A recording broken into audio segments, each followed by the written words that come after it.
Hello, guten Tag und grüß Gott.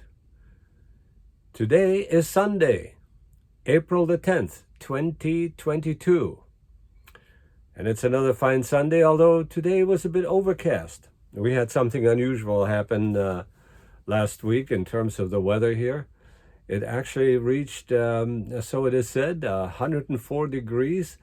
And since we're, approximately only a mile from the beach, that's a little unusual. We expect our weather to be somewhere between 70 and 80 degrees, but this time the weather spiked to over 100 degrees here, which is, that's disconcerting. Everybody's talking about it. How weird is that? So, anyway, other than that, the problem is that the war in the Ukraine still drones on. And,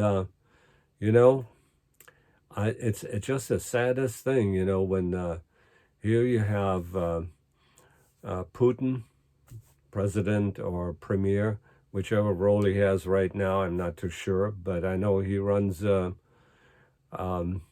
country, as trying to make the USSR great again.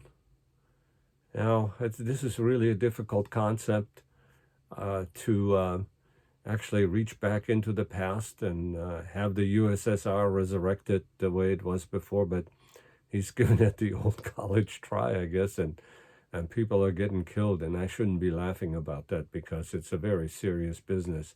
And I hope to hell that the people that are responsible for all the mayhem that's going on in the Ukraine, properly have to stand and answer for it, because it is, from my perspective, invading another country and killing people and, just starting a war is just so, 20th century, it doesn't belong into our time frame.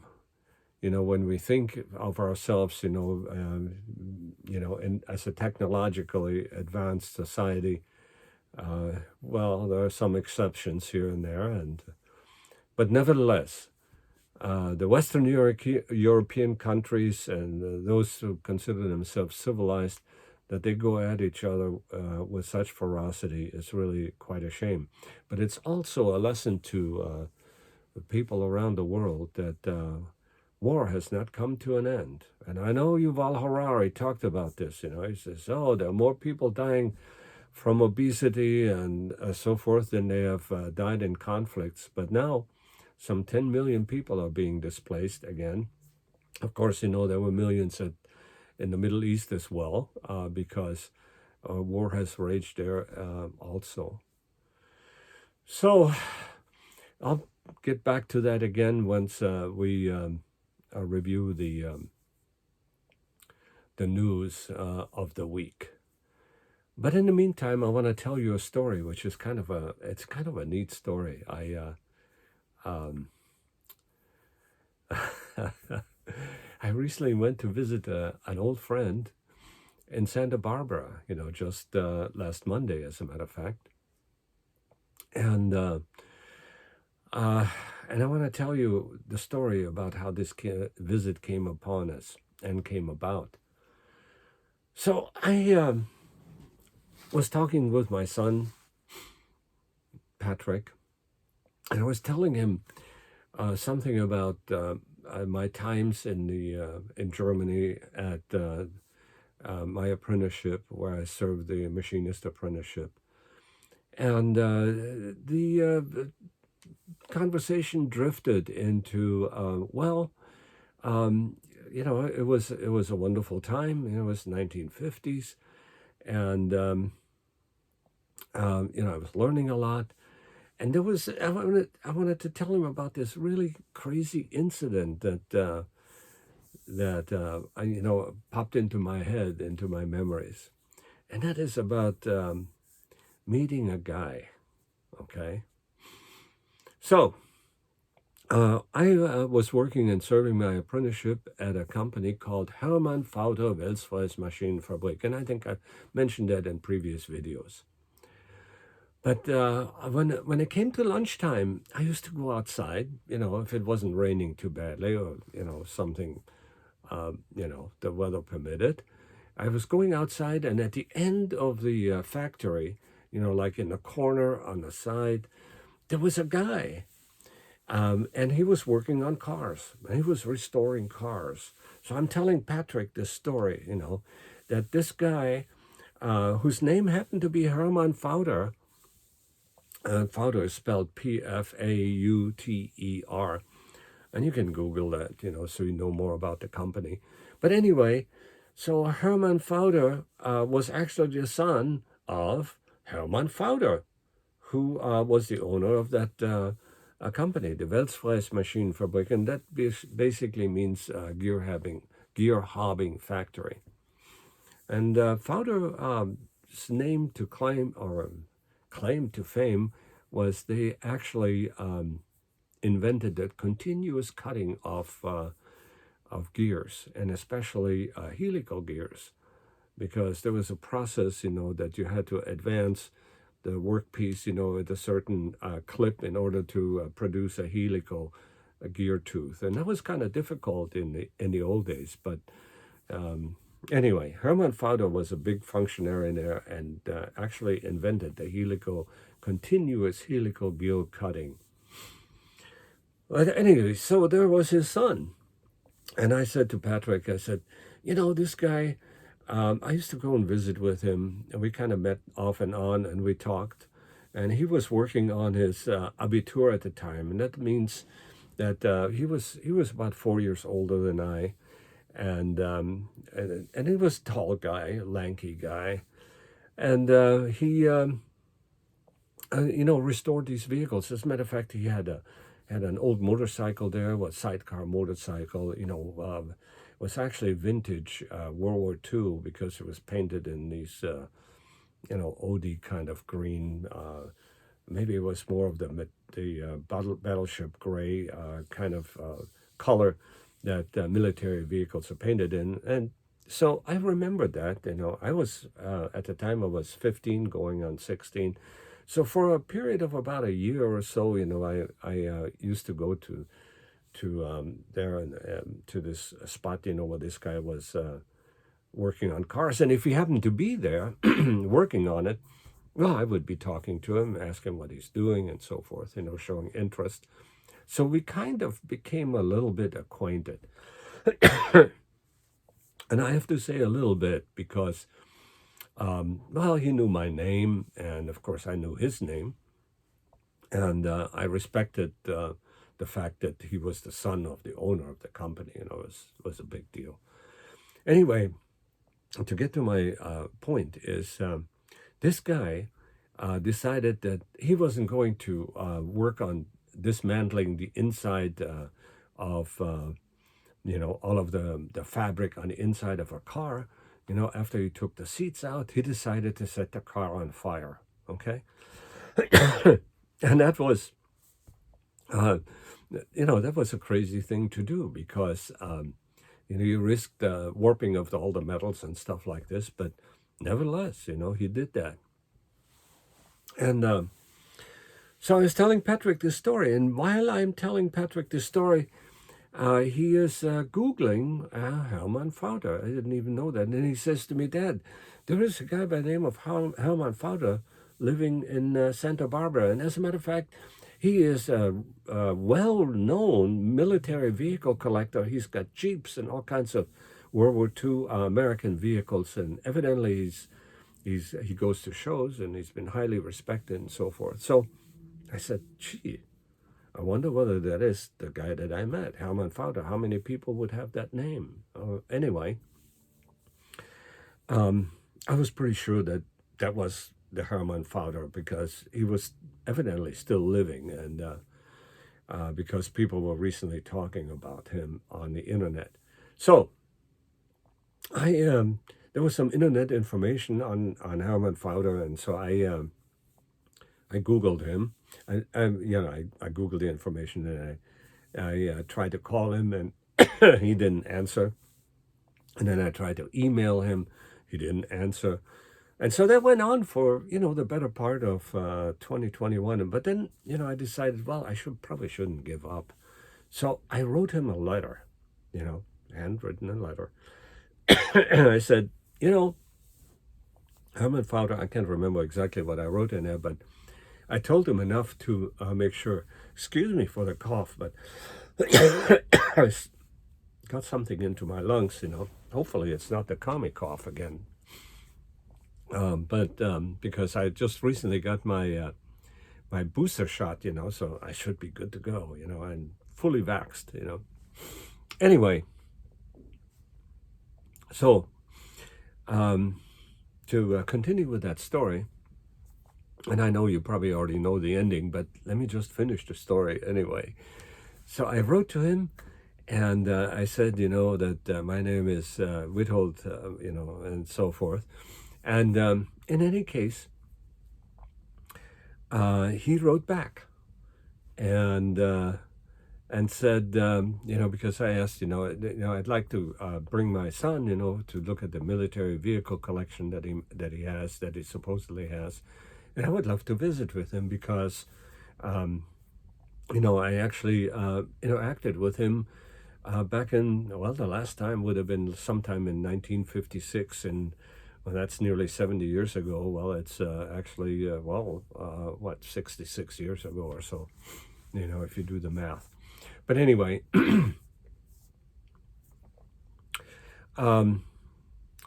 so, he wrote back and he says, yeah, I'd be glad to see you. Here's my phone number, my email.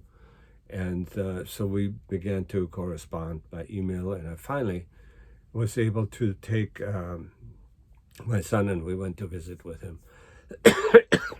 Well, it was really a wonderful visit. Darn it. I'm so sorry about this, but hey, we'll just truck on with that video regardless. Anyway, so we went to visit with him, and we spent a couple of days up there with him, and actually got to see some of his vehicles. But he has most of his vehicles are actually elsewhere because they're in the process of being donated to museums. And so he's got one. He's got built some sort of a big warehouse at the Paso Robles Military Museum, and he's got some 20 some vehicles stored there. But the thing is, that wherever he has the vehicles, he keeps them in good repair and good nick. I was able to take a few pictures of it, and we had a really great conversation. Now, of course, I didn't remember the guy. I wouldn't have remembered him, and he didn't remember me in terms of, how we looked and how we changed over the last 66 years. But during our conversation, and we spoke German and English, and I asked him to speak mostly in English and his English was good.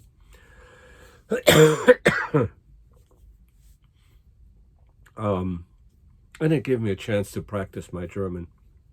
But anyway, so the issue was that we actually reconnected to some extent because while we had been apart all this time, we could talk about the same people that we have met. There were people that he knew and people that I knew, and I brought up some names, he brought up some names. We knew what they were doing and so forth.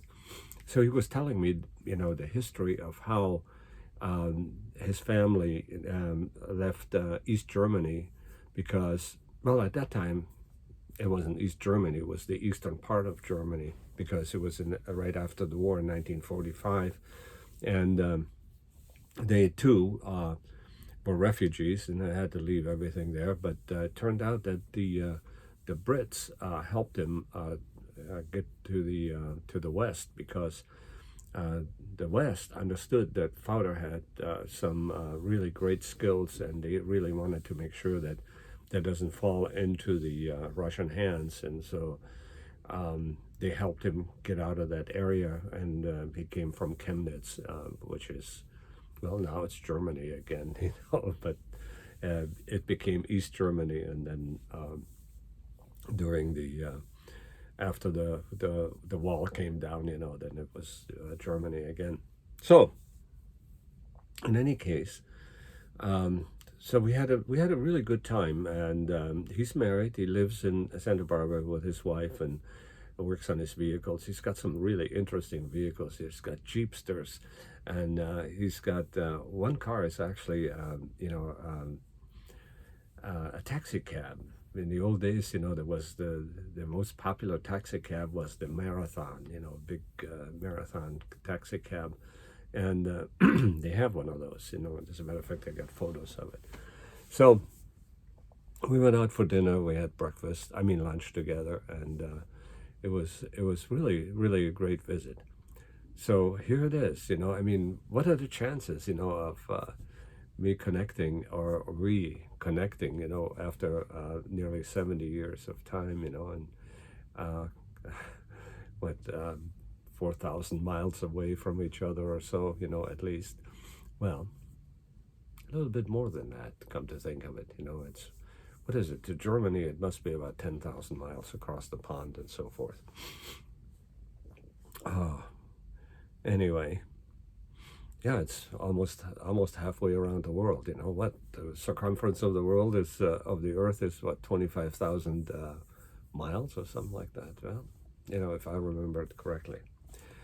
So that was our visit. It was wonderful.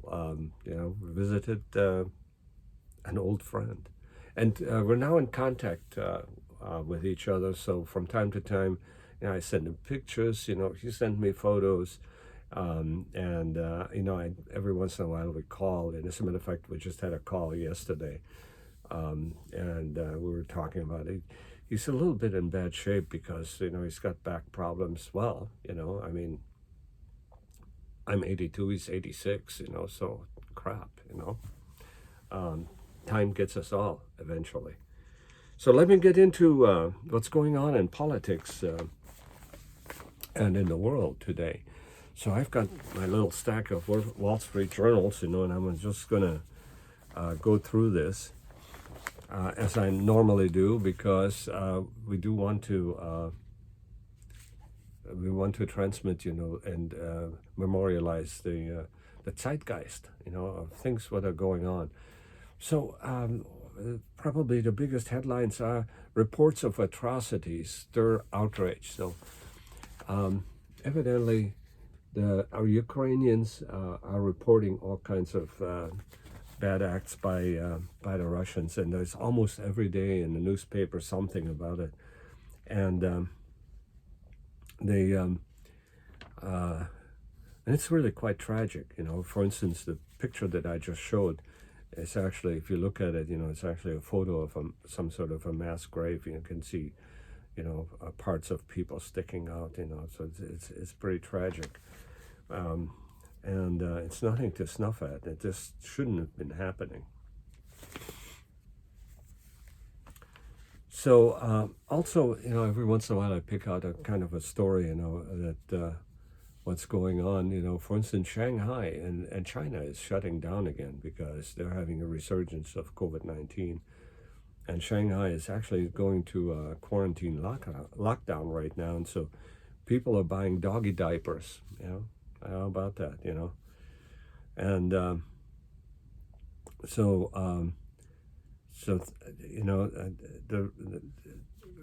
what we know about COVID now, if you do have an outbreak, the best thing to do is just, really do, some sort of a quick shutdown, and get everybody vaccinated if you can, and then the economy can crank up again. So some of these lockdowns, only have to be for a couple of weeks or so, like in Shanghai. And we also noticed that China's, I don't know what they call him, President, Premier, Xi, Xi, it backs off economic policies. So he wanted to reduce inequality in China. In other words, the phrase "common prosperity" has been used, just a whole bunch of time. On the other hand, just more recently, the word has fallen out of favor, and they figured out that if they start to muck with the large companies that have been created in China, their economy can take a tumble, for the worse. And as a matter of fact, the whole world, if China, continues with a crackdown on large companies because they feel that the rich are getting too rich and, the middle class isn't growing fast enough, or whatever his reasons are, they're actually they're going to slow down their economy and perhaps kill the economy. And so that's definitely a bad thing. So the Chinese are smart. They recognize this. So this here is from Tuesday, April the 5th, and says, the invasion drives countries to green energy, but not yet. And the reason they're driving toward green energy is because they can't get any oil and gas from Russia, because everybody's boycotting Russia right now. And here are the headlines. I just wanted to put that up again. Dead people. I don't know how these people just make it through. Because we also have reports. People jogging and biking and things, and trying to have some sort of a normality in a very horrific time. And I just want to notice, that, for instance, Greta Van Susteren just tweeted, that she was recently visiting in the Ukraine, and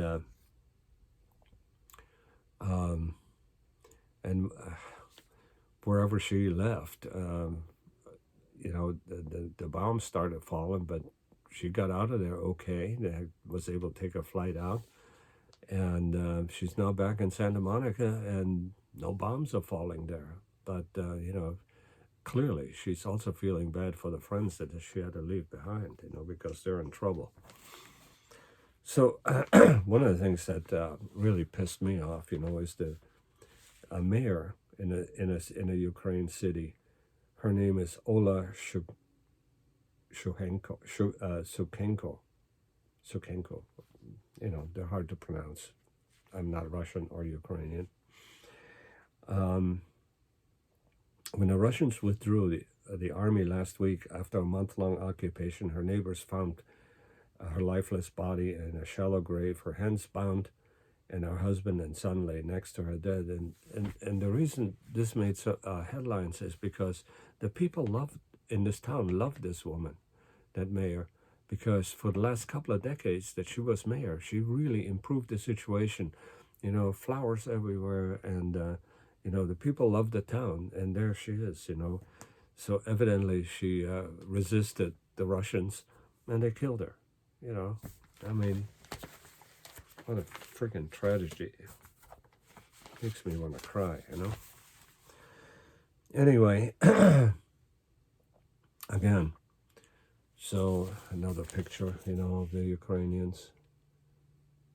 Missiles are hitting the houses, and for civilians, I mean, it's not like these guys are hiding in a church or hiding in a mosque. They're hiding wherever they can, and the Russians are not respecting that, unless it's just, I don't know, I'm not trying to make excuses here for Russian aggression, but, mistakes during war are being made. Of course, the Russians, they call it a special operation. That's not a war, right? Bullshit. Anyway, Moscow silences dissenters. We will kill you right now. So Putin's approval rating has gone through the roof. It's over 80%, and that's just since the war started. Now, you can't believe that the people are actually for war, But are they for Putin? Well, yeah, because, if you live in Russia right now and you say something against Putin, they come and get you. There is a knock on the door. and they know who you are because you're out there. So this guy that they're talking about here, Alexander Tepliakov, wanted to speak out against the war in the Ukraine, but he feared landing in prison if he took part in the public protests. So the Russian activists designed the anti-war stickers featuring the Russian and Ukrainian flags with the phrase "No to War." And he posted and distributed thousands of them around Moscow.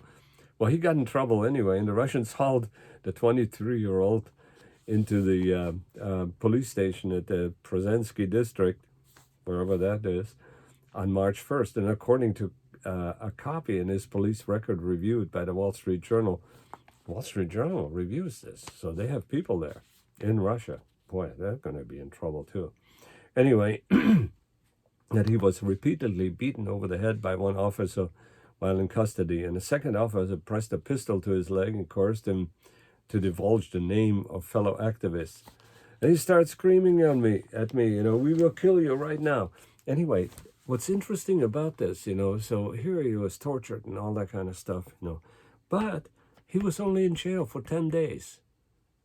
So what the hell, I mean, I thought that the guy would disappear, be shipped to Siberia for hard labor and so forth. But no, 10 days. Oh. So, all the protesters, they're just not disappearing. So, I mean, Putin may be a bad guy, but it's not the same regime as, Stalin had. Because, if you spoke up against Stalin, you disappeared. As a matter of fact, there's this story. Stalin came to visit some sort of city in I think it was somewhere in Siberia. And of course they had a stage, and all the dignitaries were up on stage, and he gave a speech, okay?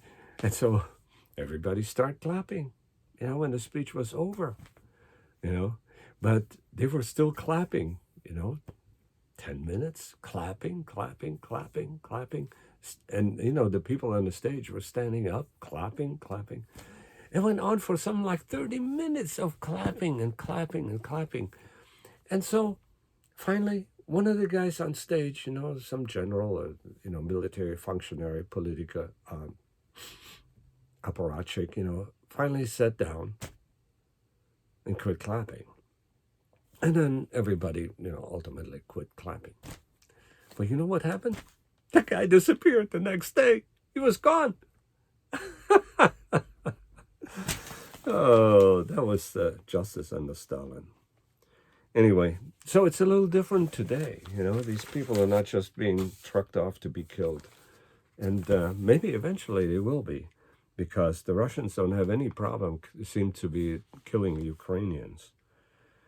So, the Wall Street Journal from this weekend, a dire message from Mariupol, help, SOS, we're in trouble. So Zelensky went and pleaded his case to the pleaded his case last week, to the UN. And, it's a little bit beyond me. What the hell is the UN for anyway? So the Russians were kicked off the council for, I think, some sort of democratic council. I can't remember what it was, but they kicked them off, not the Security Council, because they're a member of that, and they can't really be kicked off because they have to serve a certain amount of time. But anyway, everybody's unhappy with the Russians right now. And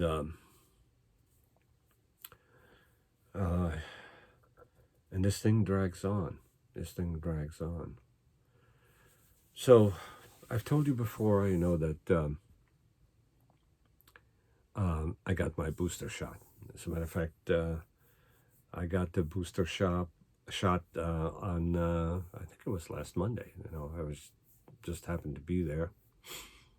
And at the local Save-On, and they said, I asked, do you have the Pfizer shot? I said, oh yeah, we have two doses. Well, can I get one? She said, yes, yeah, go and get your card, and I said, I'll be right back, and I got my vaccination card, came in, they gave me a shot. But you know what? This darn booster shot actually kind of hurt, you know. So it was in my left arm, and the pain's gone. Now, I didn't have any ill effects or anything like this, unless the cough that you heard here, that incessant coughing, was some sort of a problem. But yeah, I feel fine now. But, the other thing is, I think I start coughing when I have to talk a lot, and this is what's happening right now. Well, so that's the story for this particular segment. And I wish you a wonderful week. I wish you well. Don't get that COVID business. It's rearing its ugly head in China again. And but you know what? There are ways of dealing with a pandemic, and evidently the Koreans did a really good job in dealing with that pandemic, because they went into an immediate shutdown, and turned everything off. Didn't allow anybody in, didn't allow anybody out, and just turned everything off. I think you were able to get out, but I'm not entirely sure. But it is said that during that pandemic, for the last 2 years, they lost something like 500 people or so. So they evidently learned something from the previous SARS outbreak and did something right. And I hope the hell we learned about this also. Of course, with that new vaccine that we have now, and I think, what is it, the MR2B, kind of vaccine, that we can roll out real quick against viruses. If that's really something that we can do real quick, then a quick shutdown, get people vaccinated enough, you can just start business up again. You don't have to, cripple the economy like we seem to have crippled our economy here in the U.S. Anyway, but things are cranking up again. Unemployment rate is somewhere around 6%. But we consumer confidence is down the tubes. And the market hasn't recovered. So there are some problems. And now, of course, there's a problem with oil, because all that is disrupted because we have the Ukrainian war, and we're pissed off at the Russians, and we're stopping everything Russian, So anyway, so I hope I've given you kind of a feeling for what's happened last week, and I will now bid you farewell. And we must infect the universe with us. So long.